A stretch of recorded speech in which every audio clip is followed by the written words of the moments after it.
Hello friends, आज આપણે બનાવીશું મગની દાળ અને કાંદાના ટીકડી ભજીયા બનાવીશું અને આ ભજીયા એકદમ ક્રિસ્પી અને એકદમ અંદરથી સોફ્ટ એવા આપણે બનાવીશું અને આ ટમેટાની સોસ અને ચટણી સાથે ખૂબ જ ટેસ્ટી લાગે છે।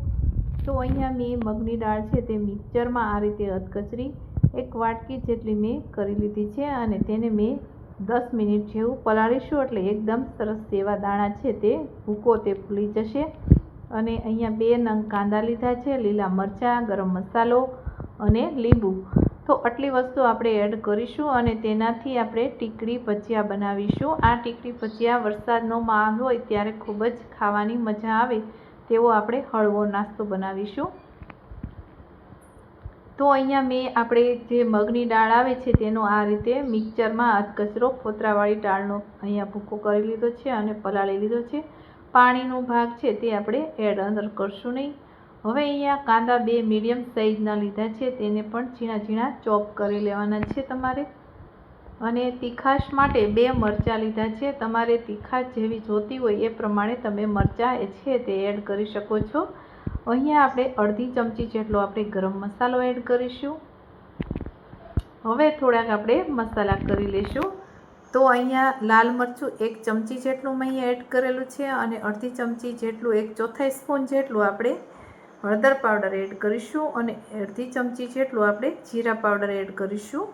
અને હવે લીંબુ છે તેને આપણે અડધું મિક્સ કરીશું। જો તમારે વધારે ટેસ્ટી જોતા હોય એકદમ ખાટા અને મીઠા તો તમે આખું લીંબુ છે તે એડ કરી શકો છો। તો અહીંયા આપણે લીંબુ પણ એડ કરીશું। હવે બધા મસાલા છે તેને આપણે બરાબર મિક્સ કરી લેશું। હવે આપણે અહીંયા ચણાનો લોટ એટલે કે બેસન છે તેને આપણે 1 કપ પરફેક્ટ માપ સાથે આપણે એડ કરીશું। જો તમારે થોડુંક કડક અથવા તો ઢીલું લાગે તો તમે પ્લસ માઇનસ કરી શકો છો લોટને। તો હવે તેને આપણે લોટ છે તેને બરાબર મિક્સ કરી લઈશું। અહીંયા આવી 5 મિનિટ જેવું તમે આ રીતે મિક્સ કરીશો એટલે તમારું જે મસાલા છે તે બરાબર મિક્સ થઈ જશે। જો તમને પાણીની એવી જરૂર પડે તો તમારે પાણી એડ કરવું અને સ્વાદ પ્રમાણે આપણે મીઠું એડ કરીશું। હવે આમાં કોઈ ઈનો કે ખારો કે સોડા કોઈ વસ્તુ આપણે એડ કરવાની નથી। અહીંયા આપણે ટીકડી ભજીયા કાંદાના બનાવીએ છીએ। તો તમે જોઈ શકો છો આ રીતનું આપણે લોટ રાખવાનો છે, એકદમ ઢીલોય નહીં અને એકદમ કડકે નહીં, મીડિયમ સાઇઝનો લોટ રાખીશું। હવે અહીંયા આપણે તેલ ગરમ કરવા મૂકી દીધું છે તો તેને તેલમાં આપણે આ રીતે તળી દેવાના છે।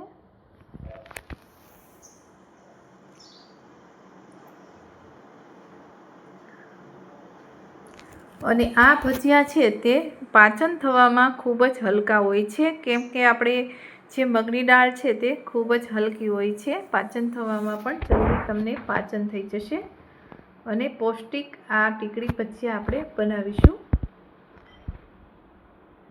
તો અહીંયા આપણે અધકચરા છે તેને તળવાના છે, એકદમ નથી બ્રાઉન જેવા થવાના અને આપણે પછી તેને કાઢી લેવાના છે।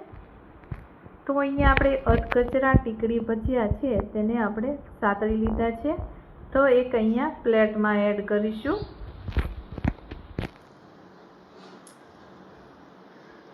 તો અહીંયા થોડાક ઠંડા થાય એટલે આવી કોઈ વાટકી છે તેને આપણે રાખવાની છે અને તેની ઉપર આ રીતે પ્રેસ કરવાનું છે હળવા હાથે, કેમ કે તમે વધારે પ્રેસ કરશો તો ફાટી જશે। એટલા માટે આપણે હળવા હાથે પ્રેસ કરી અને આ રીતે ટીકડી ભજીયા બનાવીશું।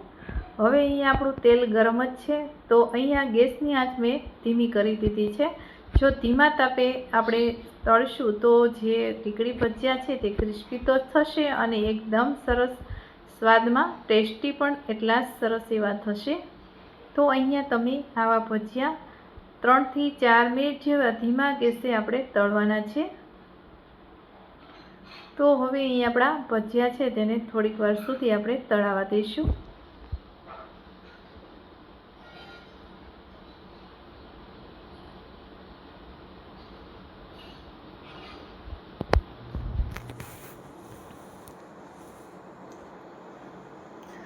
તો અહીંયા આપણે બ્રાઉન જેવા થવા દેવાના છે. તો તમે જોઈ શકો છો અહીંયા આપણા ટીકડી ભજીયા બ્રાઉન જેવા થઈ ગયા છે. તો અહીંયા મેં નીચે ઉતારી લીધા છે. 5 મિનિટ જેવા મેં સાતળી લીધા છે.